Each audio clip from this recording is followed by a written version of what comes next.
সালমান শাহ হত্যা মামলার তদন্ত প্রতিবেদন দাখিলের সময় আবারও পেছাল। জনপ্রিয় চিত্রনায়ক সালমান শাহ হত্যা মামলায় তদন্ত প্রতিবেদন দাখিলের তারিখ আবারও পিছিয়েছে।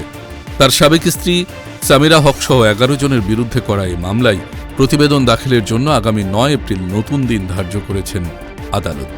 রবিবার এ মামলার প্রতিবেদন দাখিলের দিন নির্ধারিত ছিল। তবে মামলার তদন্ত কর্মকর্তা রমনা মডেল থানার পরিদর্শক আতিকুল ইসলাম খন্দকার প্রতিবেদন জমা দিতে পারেননি।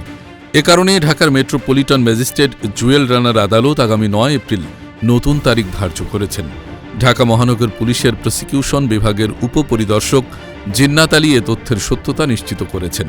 হত্যাকাণ্ডের 29 বছর পর গত 20 অক্টোবর মধ্যরাতে সালমান শাহর মা নীলা চৌধুরীর পক্ষে তার ভাই মোহাম্মদ আলমগীর কুমকুম রমনা থানায় মামলাটি দায়ের করেন।